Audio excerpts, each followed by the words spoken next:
So here's the LEDs I'm using. This happens to be the soft white strand. You can see it's 2700K. The cool white's a 5000K, same manufacturer. Take note that it says there it's a high density. That means it's got the more LEDs per inch than the standard strands. And I really like these, working with these. Then here we go. This is the color strip I'm using. It comes with a little remote, a power supply, and a like an infrared receiver that you have to hook up. So we'll get these hooked up and then I'll show you what they look like. This is what I'm going to use to mount the LEDs on the layout. This is window flashing. Goes on a house.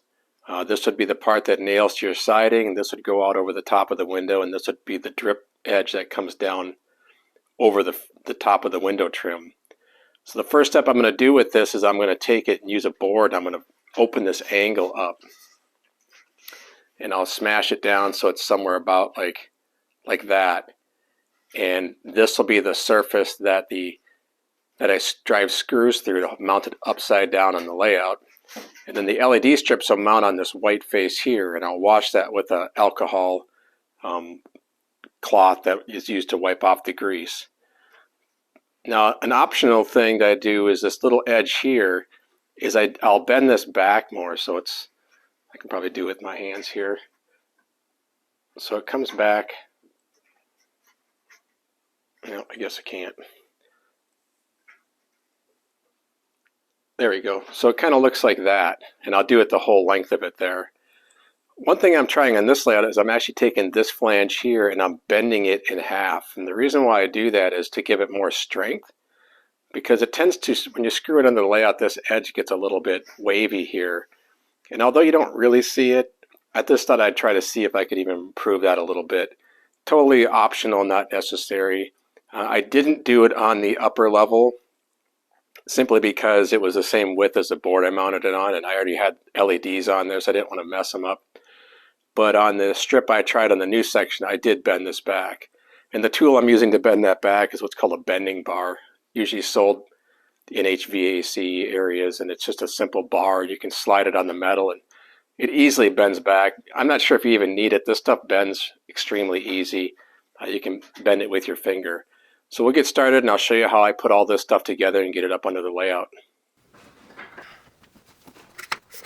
Okay, you can see here that I'm using this little piece of 1x4 just to smash out that window flashing a little bit.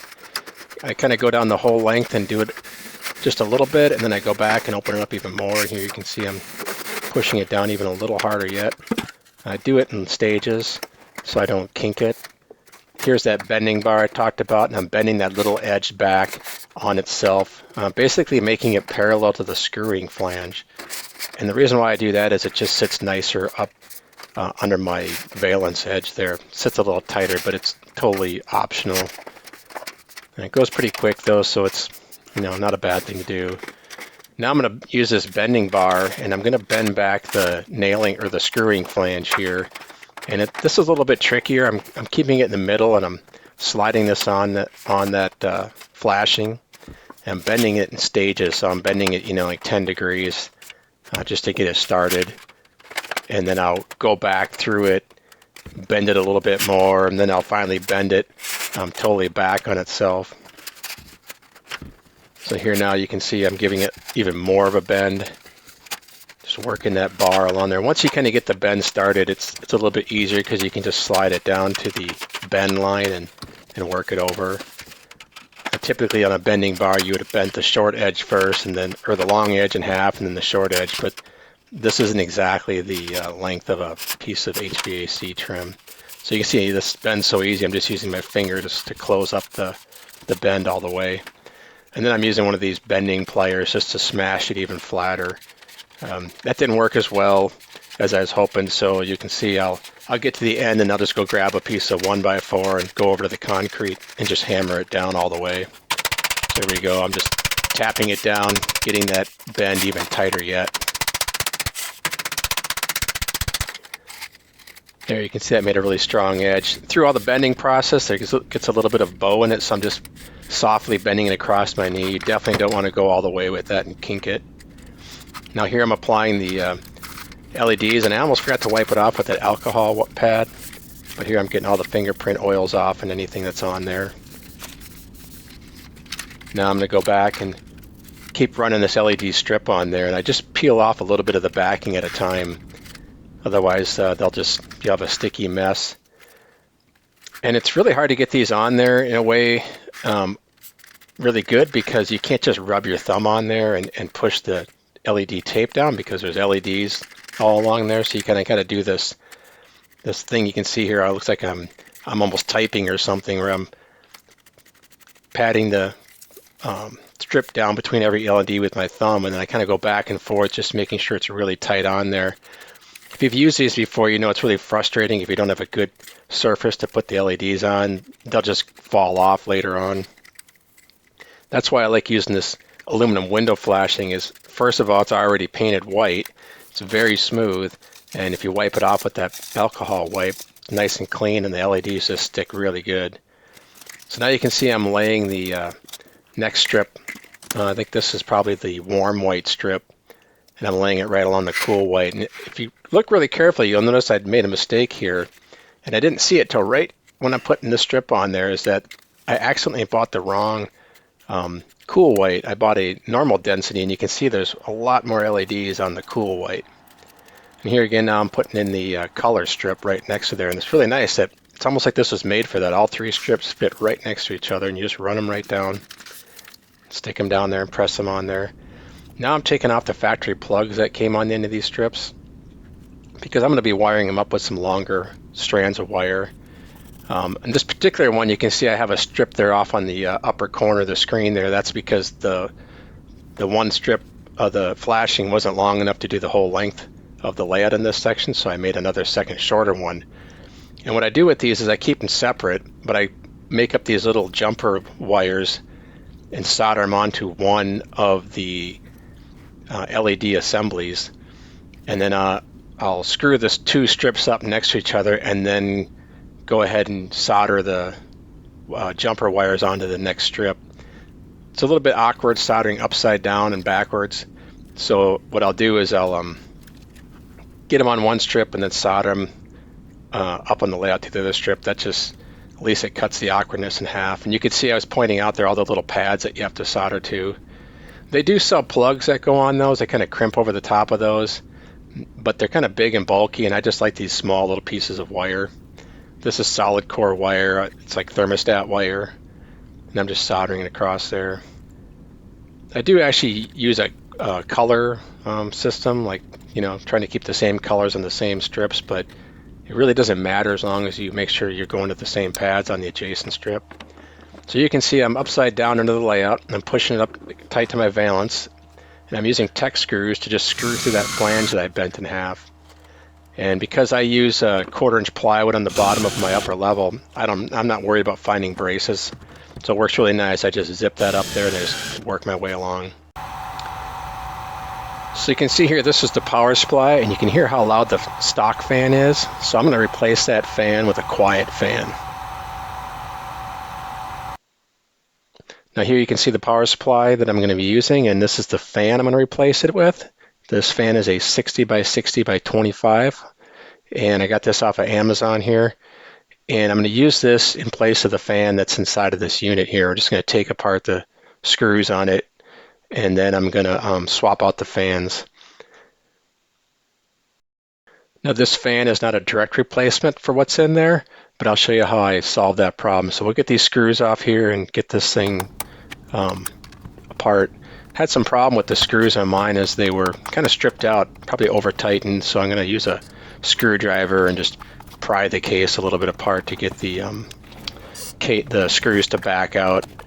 So we'll go through and we'll get all the screws around the side here taken out.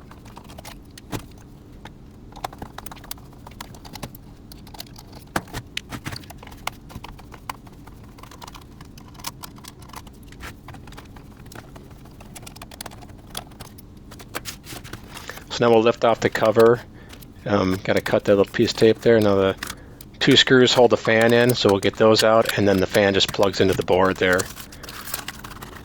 Now the plug that's on the replacement fan doesn't fit in the board there, so I'm taking clip that off, and then I'll clip the cord off the original fan and switch the two around. The replacement fan, it comes with 3 wires, red, white, and black. You don't need the white wire, so I just clip it off and get it out of the way.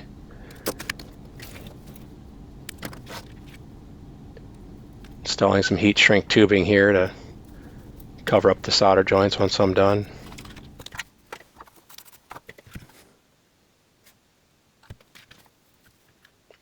So here I'm just pre-tinning the wires. I like to do that first rather than twisting together, and then I just lay them next to each other and solder them on.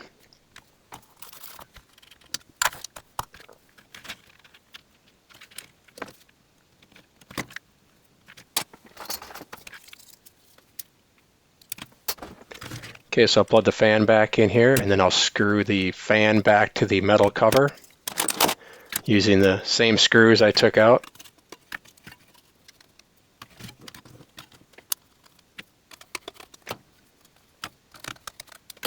Now you can see here when you try to put the cover on, it hits that little transformer in there.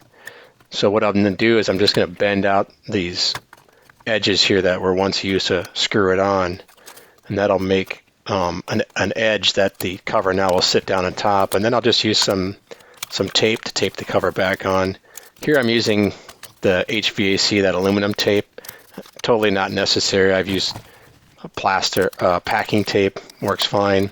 This is the same power supply that's in a 3D printer, and I've replaced the fan in my 3D printers as well, and it's really nice not to hear that fan going for hours and hours at a time. So here you can see this is the before replacement, and now this is the after.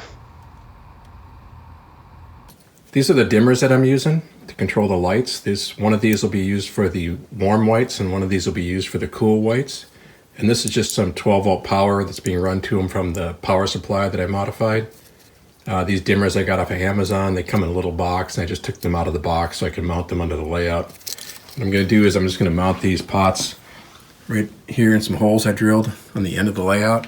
That way I can control all the lighting from the aisle end here. So I'm going to get these installed in that hole. I'm going to run power to those, and then we'll take a look at what the lights look like. Okay, here's the final product. All the lights are installed and the dimmers are in, and you can see the temperature of or the color, if you would want to say it that way, that the two strands give. And I'll show you right now, actually if we bring this camera back underneath here, that all the colors are on. And the look of the colored LEDs flashing is just because of the camera. In real life, you can't see that color cycling like that. But they are truly solid on blue. And what's interesting is that you can't tell that they're on. So I just leave those on that dim blue color, because then when I want to do the night scene, I just fade down the other two. So here's the two knobs on the end of the layout here. They're kind of hidden underneath this edge that'll eventually be painted black.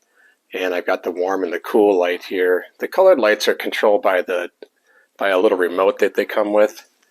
It looks like this, but I only set it to blue, and then you've got a dimmer up here, and then here's the power. And you could actually make all kinds of different colors or scenes, but I just leave it on this blue up here, the one that's just a solid blue, not a mixed blue.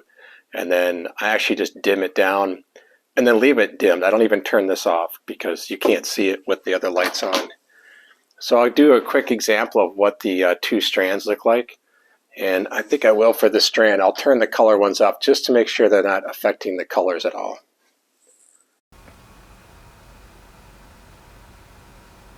Okay, so here we can see with the blue strand off and the warm whites off, kind of get an idea how blue it kind of looks. Now I'll go ahead and I'll turn off the cool whites and then turn on just the warm whites. Okay, so here you can see I just have the warm whites on and the cool white, and the blue is turned off. And it's a very kind of orangey color. I don't really care for this color that much at all, but I actually don't care for the cool whites either. And then that's why I put the two together, because with the two together I think I get just the perfect blend of color. And I'll turn those both on again. We can see what it looks like from the same position. Okay, and here's what the two colors turned on. I think it's a very nice color. Shows off detail well, it's bright. It's not orange, it's not blue, it's just really nice right in the middle.